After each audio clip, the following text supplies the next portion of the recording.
Mom, Mia shouted from her room, should I take the yellow hat? Yes, take it, her mother called back from the living room. It will go perfectly with your green swimsuit. Mia had just turned 6. A grand adventure awaited her. First, they had to visit Grandma and Grandpa. They lived in Cadocks, and then Cyprus. Mia had never been to this marvelous island. For some reason, she felt that fairies and gnomes must surely live there. She eagerly anticipated meeting them. "Oh, my dear little ones!" Grandma exclaimed, greeting them at the gate. "Fernanda! My dear, it's been so long since I held you in my arms. Manuel, my boy! How glad I am to see you! And where is my sweet little Candy Mia? There you are, my darling." Grandma hugged each one in turn, her eyes shining with love and happiness. "Carla, dear, calm down," Grandpa Victor said, picking Mia up. "Remember your heart. Hello, my dears," he added, embracing his daughter and son-in-law. "Let's go inside quickly." Grandma bustled. "Everything is ready." They were all so hungry from the journey that they practically ran to the Carino couple's house. Grandma and Grandpa always welcomed their daughter, son-in-law, and granddaughter with special honor. Grandma Carla usually prepared her famous seafood paella and croquettes. There was no need to mention the various salads. This time, the reception, as always, was magnificent. The table was overflowing with delicacies. As they ate, they talked about everything. Manuel told Victor about his wonderful research institute, which served as his second home, about new developments in microbiology, and other matters. Fernanda chatted with her mom about her women's group. Mia silently enjoyed the treats Grandma Carla had prepared and couldn't wait to go to the garden, which she simply adored. "Do you want some more marmalade, my little kitten?" Grandma asked Mia. "If I eat one more sesame seed, I'll burst, Granny," Mia exclaimed, jumping up from the table and running to the garden. Grandpa had already set up the trampoline for his granddaughter.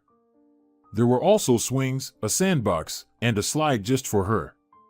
Mia loved visiting her grandparents' house. The sea was within arm's reach, everything was so green and somehow magical. When Mia returned home from here, she usually brought several albums of drawings, such bright, vivid drawings that she created under the impression of one event or another, or simply depicted what she saw or what she was told. The pencil became Mia's friend when she turned 4. Grandpa gave his granddaughter a book that vividly showed how to draw animals quickly and easily.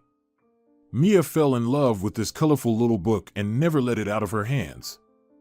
Mia's parents were happy that their child had such a wonderful, healthy hobby.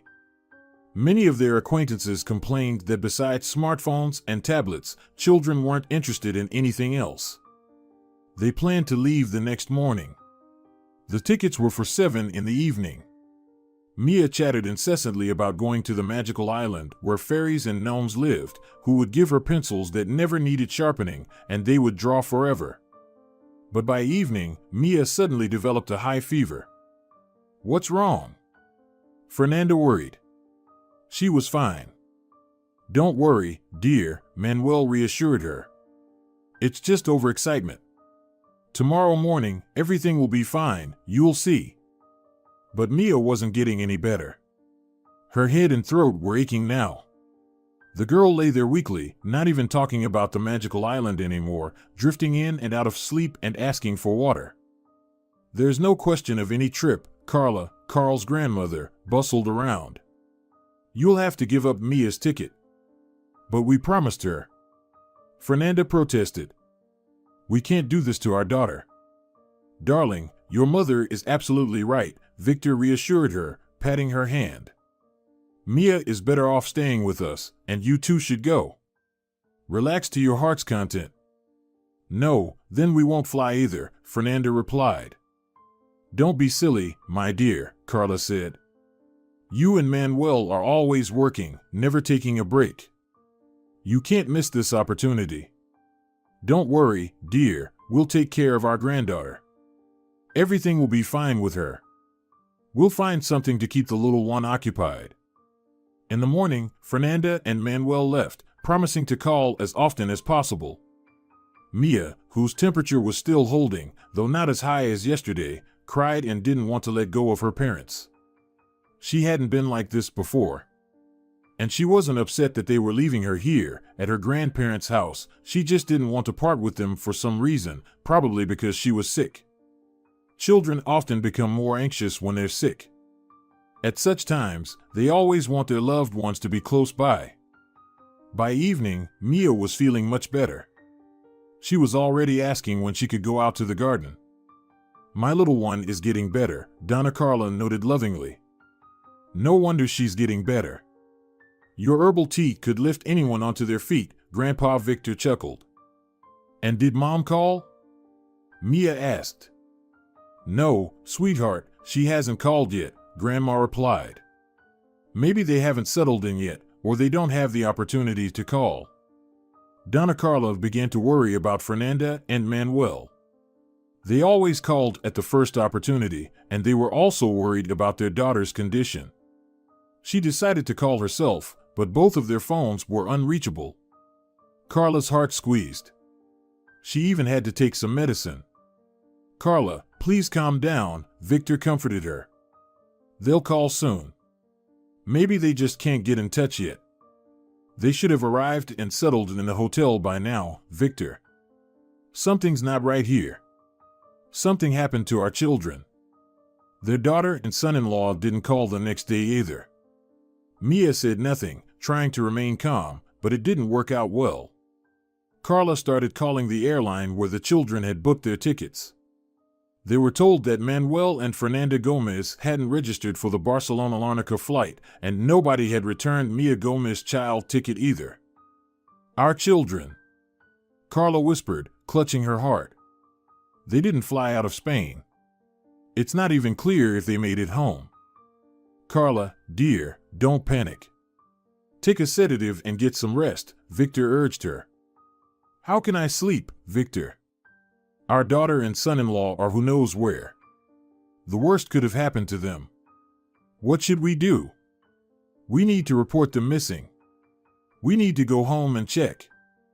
"Carla, I'll take care of everything. Just try to calm down. Take care of your heart, my dear. Think about me and Mia. Victor, please, hurry. Have you called them? Both are unreachable. Mother of God. Granny, what's wrong?" Mia asked as she entered the house and ran to her grandmother. "Is something wrong with Mom and Dad?" "No, darling," Victor replied. "They'll call us soon. There's some issue with the connection. You know, these things happen. Why don't you go to the garden instead? Later, we'll go to the beach. Go, my little flower, go." Victor went to Barcelona. His daughter and son-in-law hadn't shown up at home. The suitcases, prepared for the trip, were standing in the living room. No traces. No one had definitely entered the apartment after the family left for Cadiz. Upon returning, Victor went straight to the police. He came back home exhausted. What should he tell Carla and Mia?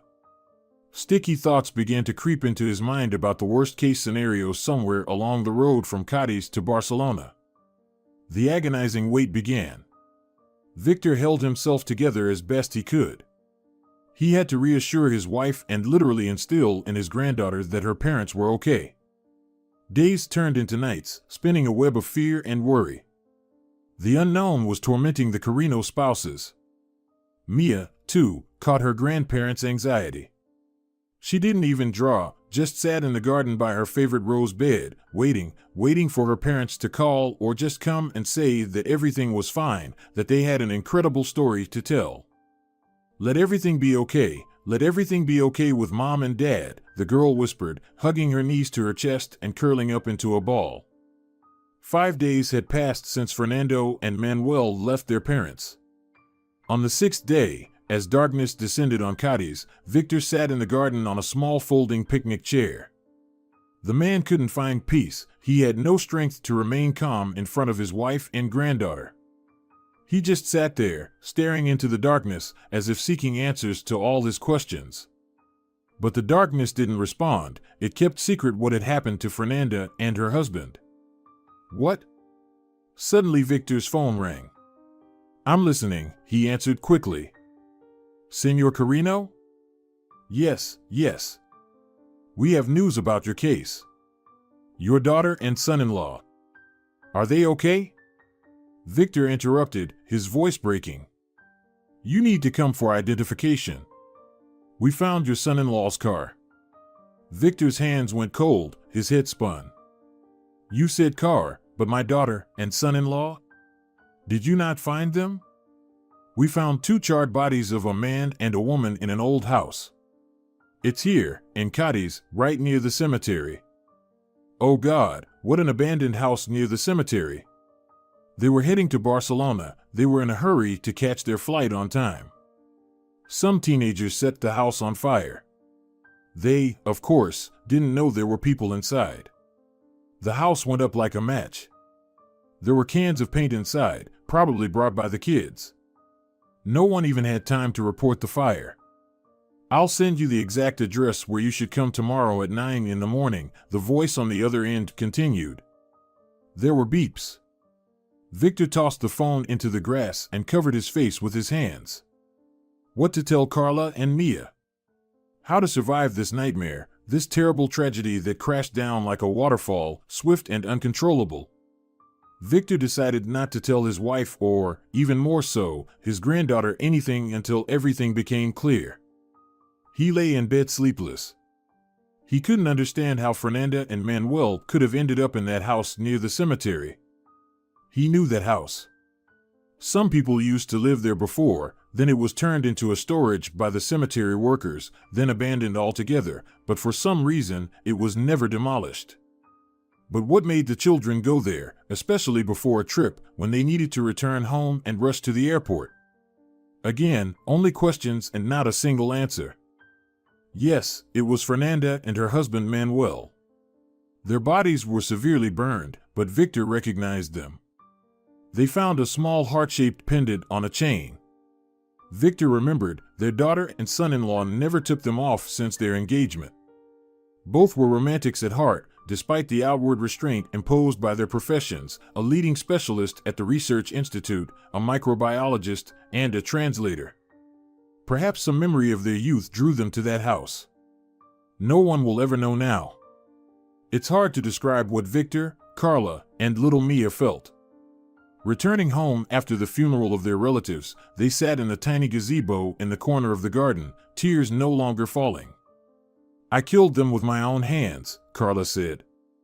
Don't say that, dear. You're not to blame for anything. No, I am to blame. It was me who convinced them to go on vacation. If they hadn't gone then, if they had just canceled their tickets, they would be sitting with us now, laughing. The woman covered her face with her hands. She no longer tried to hide anything from Mia. She understood everything and didn't ask about anything anymore. Grandma, don't cry, the girl suddenly said. Mom and Dad are in heaven now. God called them there for some reason. They must be very needed there, very needed. Tears welled up in the girl's eyes, but she tried not to cry, not to upset her grandmother, who already had heart problems. Mia was wise beyond her years and very sensitive. Perhaps that's why she noticed things that others simply passed by and could so beautifully depict the world around her with just a few pencils on paper. August gave way to September. This difficult August took the lives of the 2 closest and most beloved people in the family. Mia started going to school here in Cadiz. The apartment in the capital was empty. It was decided to sell it and put the money into Mia's account. But now there were other worries. The little girl was starting a new school life. Carla and Victor were afraid that it would be hard for her to adjust after such stress, but their granddaughter once again surprised her grandparents. She somehow easily integrated into not only the class, but also the school life. After a while, the girl's drawings made it into the school newspaper. She was spoken of as a talented girl, and they predicted her a career as an artist and worldwide fame. Imagine, Victor, our Mia, the Lord saved her from death. She didn't get sick for nothing then. Carla, please. Don't bring all this up. Don't torture yourself, think about our granddaughter. She needs you. And me, of course. Thank you, my dear, Carla said, taking her husband's hand. If it weren't for you, I wouldn't have survived this nightmare. Carla, we'll get through this. The main thing is that we have each other. And our Mia, our joy and happiness. We must live for her and raise her properly. Look how well she's integrated into school life. What questions interest her? Yes, Nanda was like that too, remember? Of course, I remember. And do you remember she found some self-taught book on Chinese and started figuring it out herself? Yes, our Nanda, a translator sent from heaven. That's why she dedicated herself to languages. Our girl conquered those hieroglyphs. Ah, how much more she could have done. Grandma, Grandpa. Mia burst into the living room like a whirlwind. There's a little mouse. Come quickly. I caught it and put it in a box. Hurry. Can I keep it, please? The girl took both of them by the hands and dragged them somewhere to the back door of the house. Mia. This girl wasn't afraid of anyone, not spiders, not frogs, not worms, and she simply adored mice. It seemed she loved the whole world, every living creature, every pebble under her feet. A girl with an angelic soul, those who knew little Mia would say, this girl with dark brown eyes and mischievous curls on her head. Everything made a special impression on her, and then that impression turned into a drawing or even several drawings. Mia was a breath of fresh air for Carla and Victor, instilling hope for the better and giving quiet joy, warming their hearts, which had suffered from the irreparable loss of children. They always referred to Manuel as their son, and he loved them as his parents, whom he lost when he was very young. Gradually Carla began to spoil her husband and granddaughter again with her delicacies and smiled more often. It seemed like everything was getting better. They coped with the great sorrow that had befallen them. But in the spring, grandfather and granddaughter had to face another blow. Carla started feeling unwell towards the evening. She held onto her heart, finding it difficult to breathe. The ambulance arrived quickly, and she was taken to the hospital. I'll go with her, Victor started to say. It's not necessary. Your wife will be in the intensive care unit, and you have your granddaughter. We'll inform you about Mrs. Carino's condition. You can also find out how she is by calling this number. The doctor handed him a white card with the intensive care unit phone number. Victor didn't sleep all night, sitting by Mia's bedside, who kept waking up and twitching in her sleep. No, I can't lose my Carla too. No, not this, Victor whispered, gripping his temples with both hands. Around 7 in the morning, Victor received a call informing him that his wife had passed away about half an hour ago. The doctors did everything they could, but they couldn't save her. Her heart was too weak, and the shock of losing their daughter and son-in-law simply killed her. That's when Victor realized he would have to raise his granddaughter alone. He would do everything to make her childhood happy, to make her grow into a good person and achieve much in life. Victor worked as a veterinarian at a clinic not far from home. He was valued for his professionalism and kind attitude towards animals. Sometimes people brought their pets directly to him at home. To provide a more or less decent life for his granddaughter and himself, Victor sometimes had to work part-time as a taxi driver. This was in demand in their resort town. Mia had to become more independent, helping her grandfather take care of the house.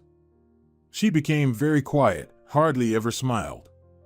Only in those moments when the girl took her sketchbook and pencil in her hands, her face lit up with some unearthly light. True, her drawings were not as bright as before, but they remained just as deep and incredibly beautiful. Once Mia was walking home from a little shop that sold delicious pastries. Spoiling themselves with pastries and other tasty treats was something she and her grandfather enjoyed doing together. At first, she noticed one rather large dog, and then another. They were coming straight towards her.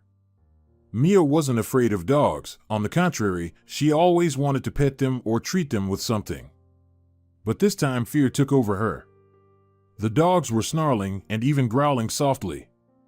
Mia didn't know what to do. She stood there, her back pressed against the kiosk at the bus stop, which lay on her way home.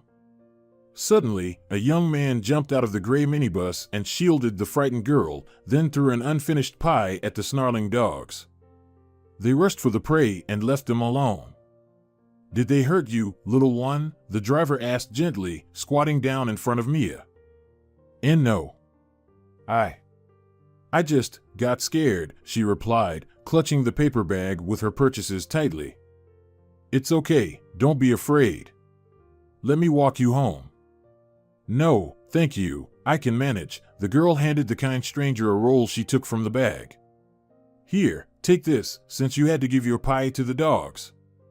"Thank you, sweetheart. Maybe I should still accompany you? I live very close by, it's okay." "You have a funny little bus," the girl smiled, as if from a cartoon. "Thank you.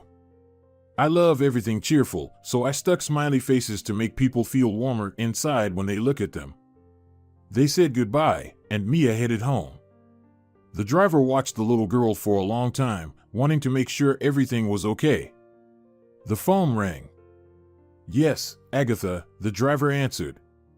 "Philip, it's a matter of days now," his wife cried. "The doctors say if we don't get Izzy surgery within a week, she'll never walk again, irreversible damage will occur. What do we do? We don't have that kind of money. This surgery can only be done in Barcelona at the San Juan de Dios clinic. It's the closest, and the operation is complex. We need advanced equipment. I don't know. Do we have to sell everything we have?"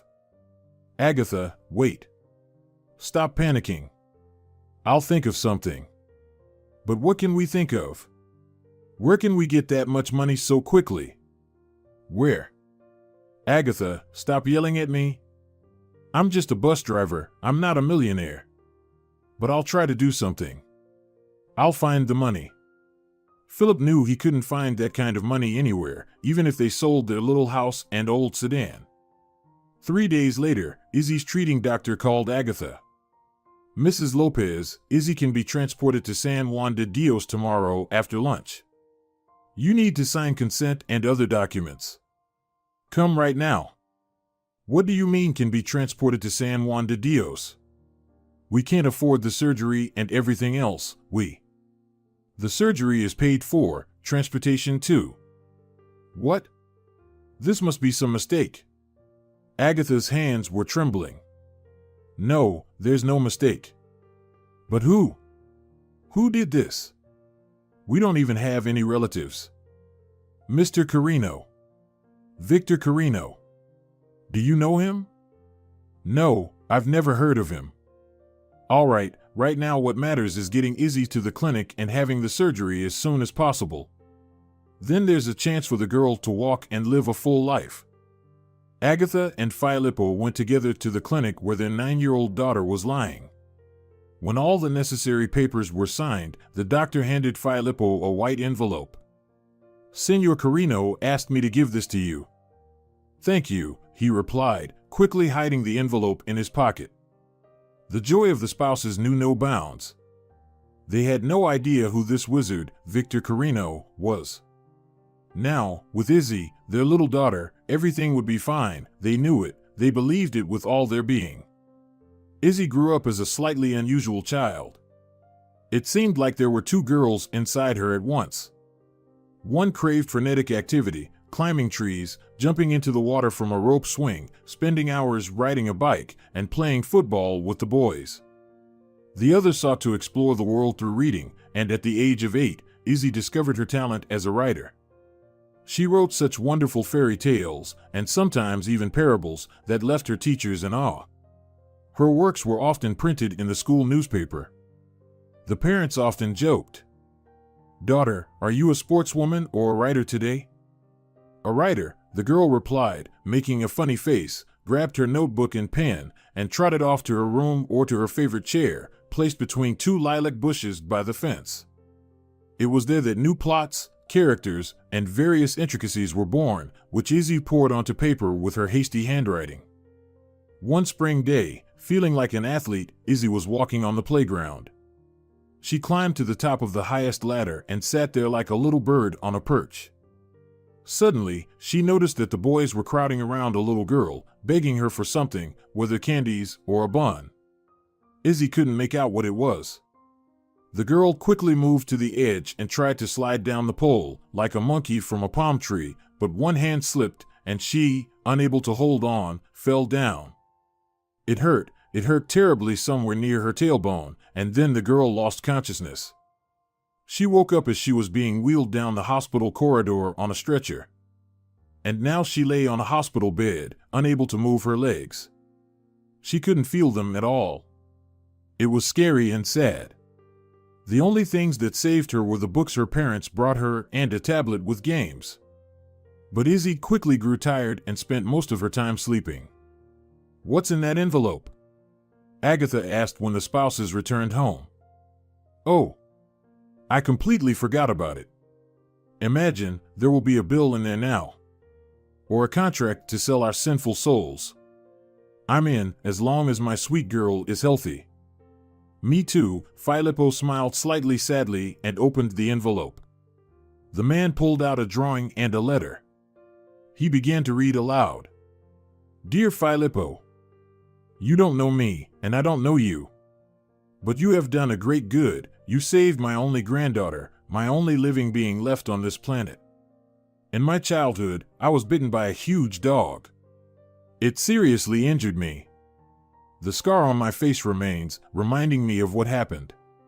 I am immensely grateful to you. Mia told me about you and your cheerful bus. I made inquiries and learned about your daughter Izzy, such a beautiful name.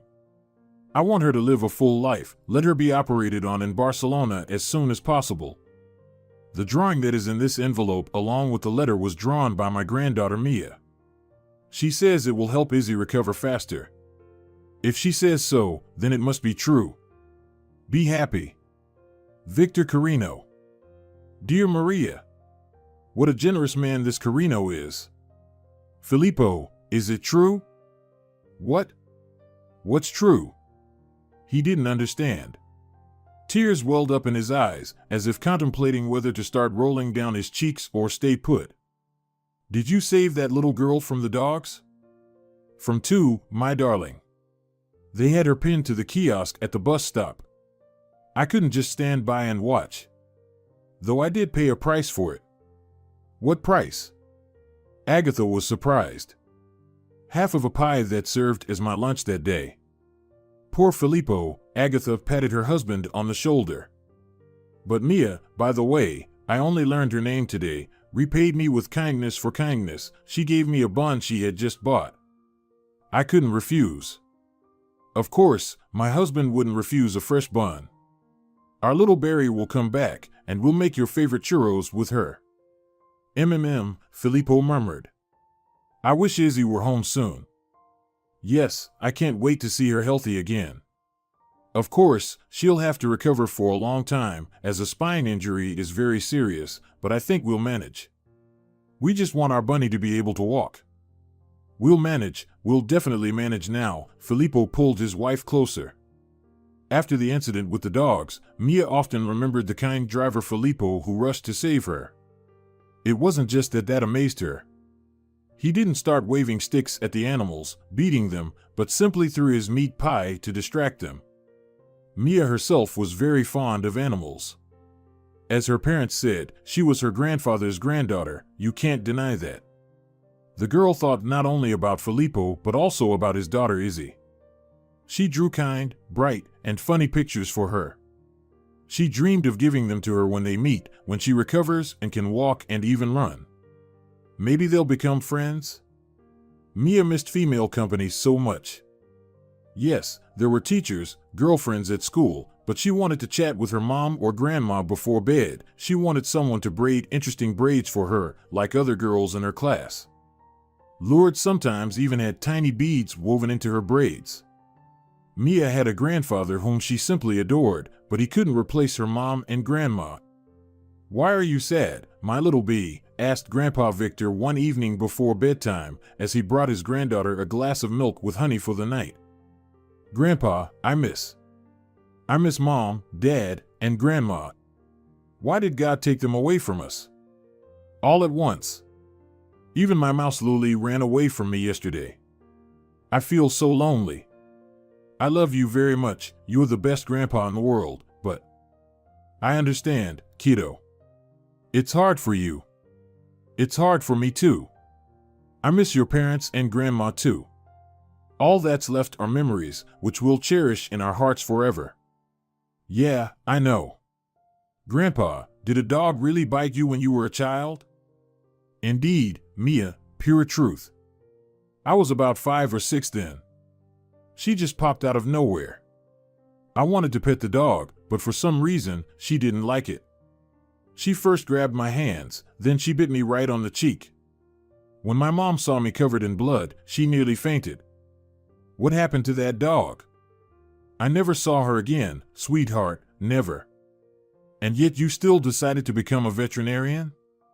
Yes, I didn't stop loving dogs after that horrible incident. I love all animals. They have pure souls. They don't betray or envy like many people do. Grandpa, let's get a pet, shall we? The girl suggested. Let's start with a hamster, shall we? I'm okay with that. Luli's cage is still there, and we have food too.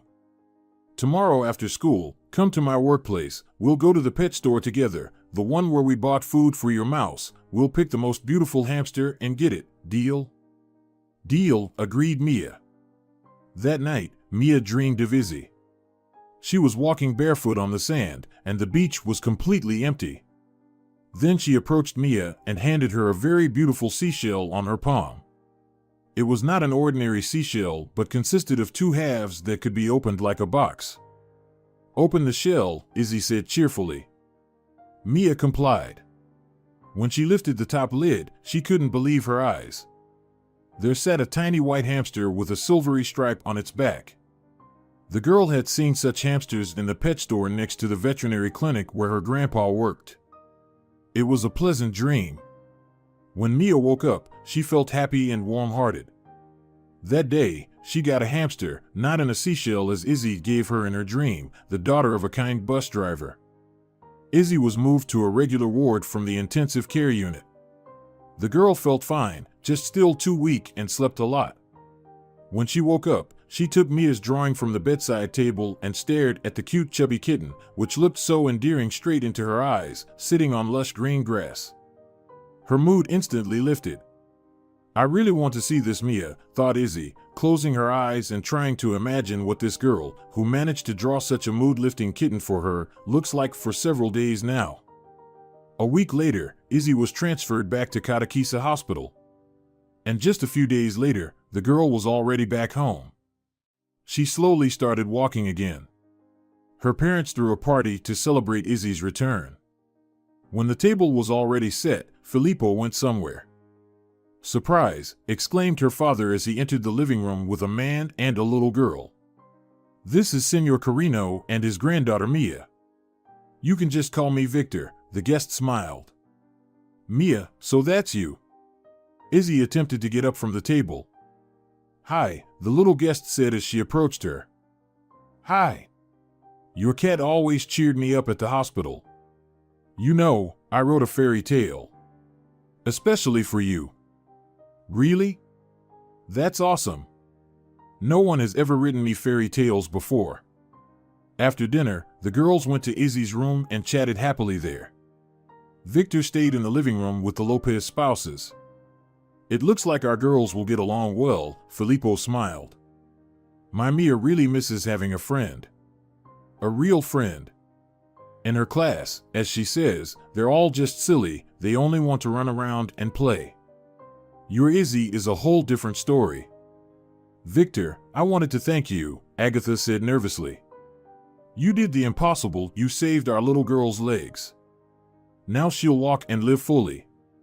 I can't even find the words. We owe you our whole lives. Agatha, there's no need to exaggerate. I couldn't have done otherwise. After all, I only have my little Mia left. If something happened to her, I would never forgive myself.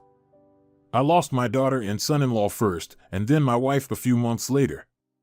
Mia and I are alone in this world. We have no one closer than each other. Oh God. How sad. I'm so sorry. What happened? Filippo asked. And Victor told these young people his sad story. Agatha cried, not hiding her tears from the men, and Filippo sighed heavily. Victor felt a little relieved.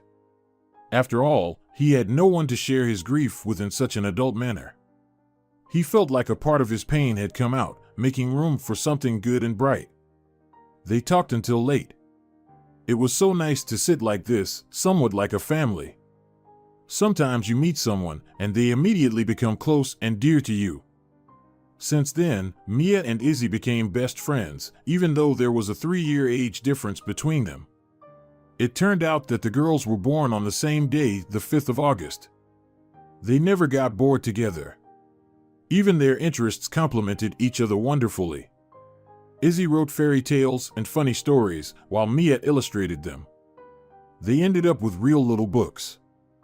Listen, Mia, let's make some books with fairy tales and pictures and send them to that clinic in Barcelona where I had my surgery. Let the kids who are sick and being treated there read our books. And we'll make them postcards with wishes too. Let's do it. Mia's eyes lit up. Let's do it properly, Izzy continued in a businesslike tone. We have a printer at home. I'll print my stories on the computer, then Mom and I will print them out and paste your beautiful pictures. Yes. And we can also include, the author. Yes, exactly, the author. Let's use some made-up name. For example, Garden Fairy, how about that? I like it. The girls burst into laughter. Victor, Mia, and the Lopez family became such good friends that they felt like they had known each other for many years, or even were related. Mia felt like she had a little bit of a mom again. Agatha often helped the girl with her hair, picked out clothes together with her. Victor found it easier too. Dealing with a growing granddaughter alone was tough. Again, there was someone to spoil them and Mia with various treats. And so the school year came to an end. Izzy and Mia started their holidays. The girls spent all their time making those books they so wanted to take to San Juan de Dios. It was so amazing that children of the third millennium were interested not in gadgets and shooters, but in creating homemade books, and for sick children at that. They were indeed unusual girls, not of this world in the best sense of the word. Mia, have you already drawn the pictures for the story about the greedy hamster? Izzy asked. Yes. I've drawn 2 versions. Choose which one fits better, Mia replied, rummaging through a folder with her numerous drawings. Let's add some butterflies too, it doesn't look very cheerful without them. Let there be butterflies. Blue ones. Blue? Yes, blue will be perfect. I could watch them for hours, Agatha said, entering the bedroom where her husband was fixing the loose door of the wardrobe. Making books for sick children. It's so noble and grown up. Did you visit the girls? Yeah, they're so serious, like business ladies. I think our daughter has grown too much, my darling. Isn't it time for us to think about a second child? I have absolutely no one to play with. Filippo. What are you talking about? His wife smiled flirtatiously. We need to get Izzy back on her feet first. We will. Besides, I've been offered a new job. What job? Well, transporting prohibited substances, of course, what else?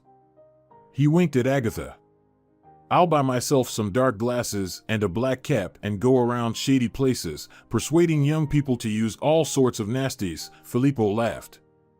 Phil, what are you doing? You scared me to death. I thought my husband had gone crazy and taken the wrong path. I'm serious. What job? Distributing medications from the warehouse to pharmacies and medical facilities. And that means completely different money, darling.